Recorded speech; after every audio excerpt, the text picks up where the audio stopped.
ആടിയും പാടിയും ഷെൽട്ടറങ്ങളുടെ യാത്ര തുടരുകയാണ്. വയലപ്ര പാർക്കിൽ നിന്നും അടുത്ത ഡെസ്റ്റിനേഷനായ ബേക്കൽ കോട്ടയിലേക്ക്.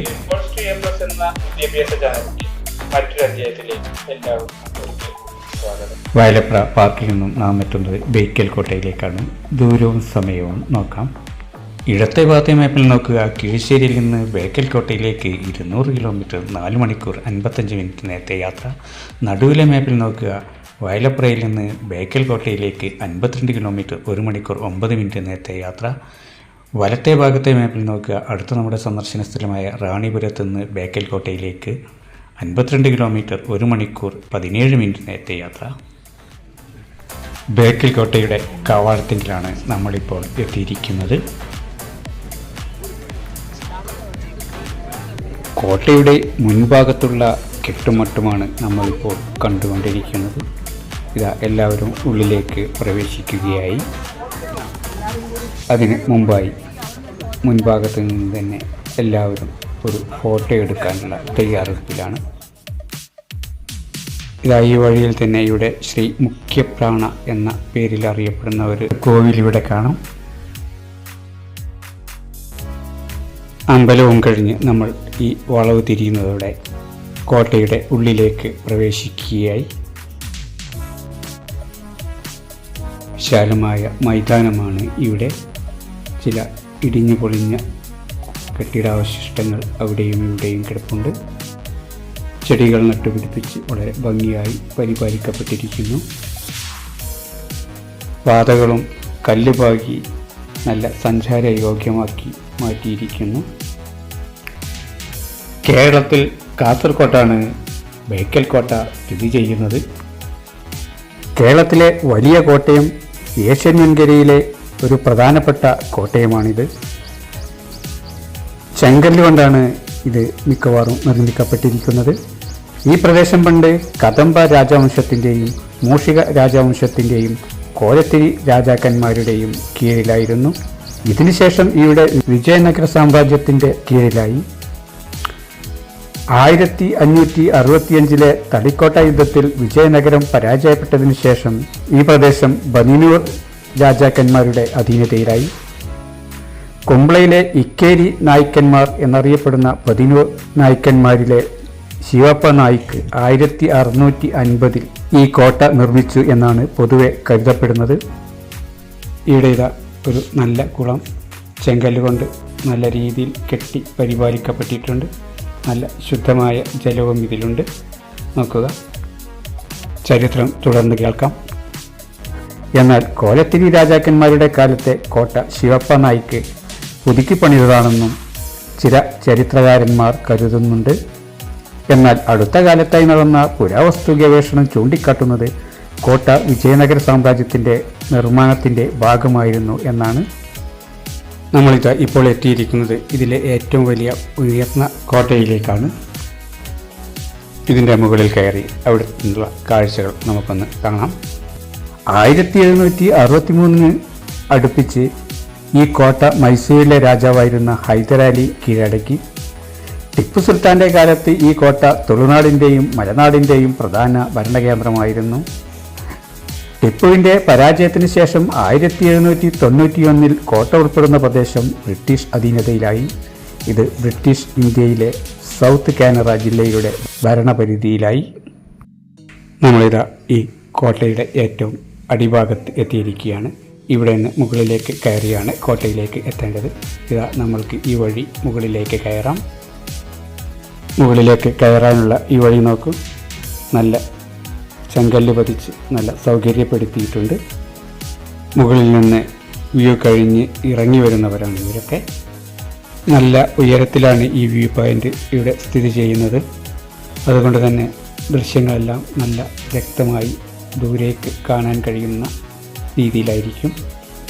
ഇതാ നമ്മളിതിൻ്റെ മുകളിലെത്തിയിരിക്കുകയാണ്. ഇവിടെ നിന്നുള്ള കാഴ്ച നോക്കൂ. ചുറ്റുഭാഗത്തേക്കും നല്ല കാഴ്ചയാണ്. വളരെ വൈബുളവാക്കുന്ന കാഴ്ചയാണ് ഇവിടെ നിന്ന് നമ്മൾ ഇപ്പോൾ കണ്ടുകൊണ്ടിരിക്കുന്നത്. വിശാലമായ ആകാശത്തിൻ്റെ പശ്ചിമാമ്പര സീമയോളം എത്തി നിൽക്കുന്നു കടൽ. കരയിലേക്ക് ആഞ്ഞടിക്കുന്ന തിരമാലകൾ വളരെ അനിർവചനീയമായൊരു കാഴ്ച തന്നെയാണ് ഇവിടെ. വാക്കുകൾ കൊണ്ട് പറഞ്ഞറിയിക്കാനോ ക്യാമറ കൊണ്ട് ഒപ്പിയെടുക്കാനോ കഴിയാത്ത ഒരു ദൃശ്യഭംഗിയാണ് പ്രകൃതി നമുക്കിവിടെ സമ്മാനിക്കുന്നത്. ഈ ക്യാമറയിൽ നമുക്ക് കാണുന്ന കാഴ്ചയേക്കാൾ എത്രയോ പതിന്മടങ്ങാണ് ഇവിടെ നിന്ന് യഥാർത്ഥ കാഴ്ച. കുറേ സമയം ചെലവഴിച്ച് കാഴ്ചകൾ മതിയാവോളം കണ്ടാണ് സഞ്ചാരികൾ ഇവിടെ നിന്ന് പടിയിറങ്ങുന്നത്. നമുക്ക് അധിക നേരം ഇവിടെ ചെലവഴിക്കാനില്ലാത്തത് കൊണ്ട് നമ്മളിവിടെ നിന്ന് പടിയിറങ്ങുകയാണ്. ഈ കവാടവും കടന്ന് നമ്മളെത്തുന്നത് ആഞ്ഞടിക്കുന്ന തിരമാലകൾ ഉൽകുന്ന കരഭാഗത്തേക്കാണ്. തിരമാലകളുടെ ശക്തിയും വന്യതയും നേരിട്ട് കാണുക. അടുത്തതായി നമ്മളെത്തുന്നത് കടൽക്കരയിലേക്കാണ്. ബീച്ചിലേക്ക് ഇറങ്ങാൻ കഴിയില്ല. ഈ വഴിയിലൂടെ നമ്മൾ ചെന്നെത്തുന്നത് കടലിൻ്റെ വന്യത നേരിട്ട് കണ്ടറിയുന്ന ഒരു സീവിയിലേക്കാണ്. നമുക്ക് നേരിട്ട് കണ്ട് ആസ്വദിക്കാം. നമുക്കിത്തിരി കോട്ടയുടെ ചരിത്രം കേൾക്കാം. ചെങ്കല്ല് കൊണ്ട് നിർമ്മിച്ചിരിക്കുന്ന കോട്ട ഭൂരിഭാഗവും സമുദ്രത്താൽ ചുറ്റപ്പെട്ട് കിടക്കുന്നു. സമുദ്രതീരത്ത് വൻ കോട്ടമതിലുണ്ട്. ഇതിൽ ഇടയ്ക്കിടെ കൊത്തളങ്ങൾ തീർത്ത് ശക്തിപ്പെടുത്തിയിരിക്കുന്നു. ഇവയ്ക്ക് പുറമെ നിരീക്ഷണ ഗോപുരങ്ങൾ, ഭൂമിക്കടിയിലെ തുരങ്കങ്ങൾ എന്നിവയും കോട്ടയുടെ പ്രത്യേകതയാണ്. കോട്ടയുടെ മധ്യത്തിലുള്ള ചെരിഞ്ഞ പ്രവേശനമാർഗമുള്ള നിരീക്ഷണ ഗോപുരം പ്രത്യേകം പരാമർശയോഗ്യമാണ്.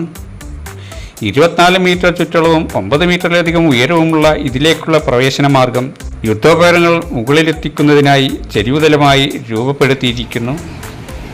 കോട്ടയ്ക്കുള്ളിലായി ഒരു ആഞ്ജനേയ ക്ഷേത്രവും വെളിയിലായി ഹൈദരലിയുടെ മകൻ ടിപ്പു സുൽത്താൻ നിർമ്മിച്ച ഒരു മുസ്ലിം പള്ളിയുമുണ്ട്.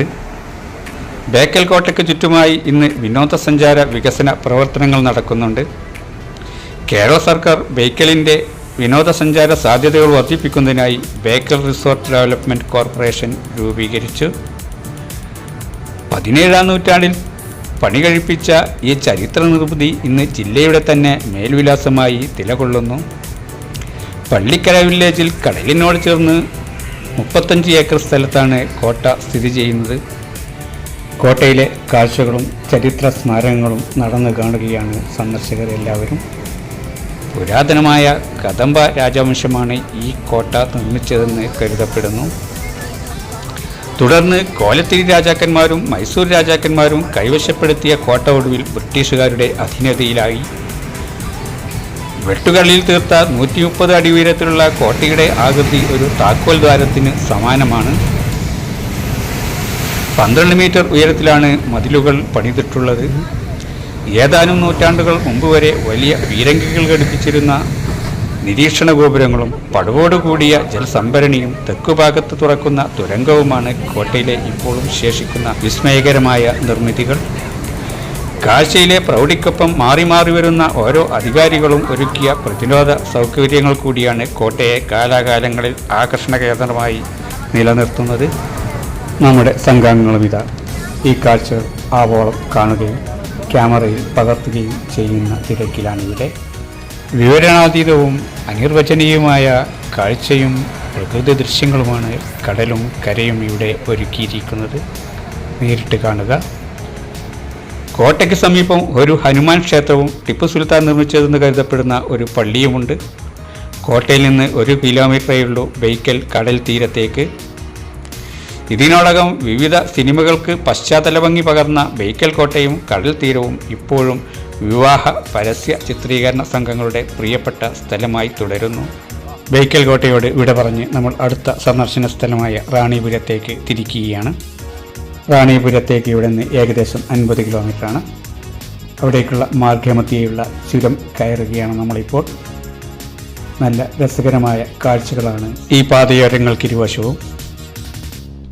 ബേക്കൽ കോട്ട വിശേഷങ്ങൾ അവസാനിക്കുന്നില്ല. ചുരക്കാഴ്ചകളും കണ്ട് ബേക്കൽ കോട്ട കഥകളും കേട്ട് നമുക്ക് ചുരം കയറാം. ജില്ലയിൽ അവശേഷിക്കുന്ന പുരാതന കോട്ടകളിൽ ഏറ്റവും വലുതും ഉചിതമായി സംരക്ഷിക്കപ്പെടുന്നതുമായ ബേക്കൽ കോട്ടയുടെ സംരക്ഷണ ചുമതല കേന്ദ്ര പുരാവസ്തു വകുപ്പിനാണ്.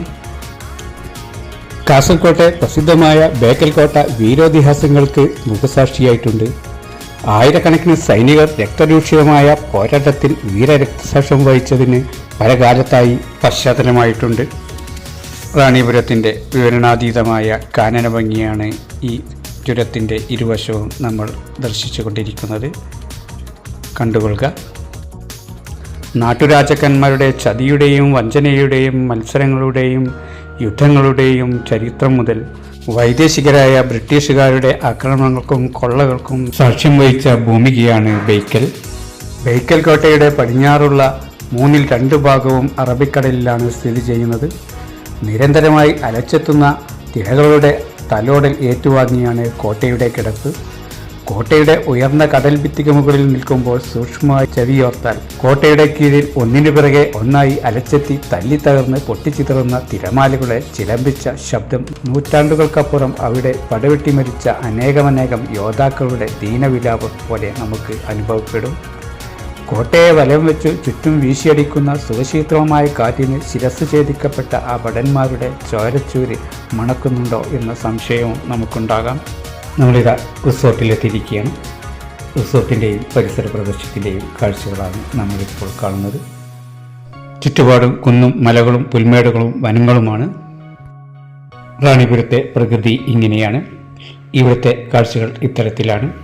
റാണിപുരത്തെ കൂടുതൽ വിശേഷങ്ങളും വാർത്തകളുമായി അടുത്തൊരു എപ്പിസോഡിൽ വീണ്ടും കാണും വരെ എല്ലാവർക്കും നന്ദി. ഇതോടുകൂടി നമ്മുടെ ഇന്നത്തെ പരിപാടി ഇവിടെ അവസാനിക്കുകയാണ്. നിങ്ങൾക്ക് ഉപകാരപ്രദമായെങ്കിൽ ലൈക്ക് ചെയ്യുക, സബ്സ്ക്രൈബ് ചെയ്യുക, ബെല്ലൈക്കൺ ക്ലിക്ക് ചെയ്യുക. വീണ്ടും ഒരു പരിപാടിയുമായി കണ്ടുമുട്ടും വരെ എല്ലാവർക്കും നന്ദി, നമസ്കാരം. ഇപ്പോൾ വിടാം.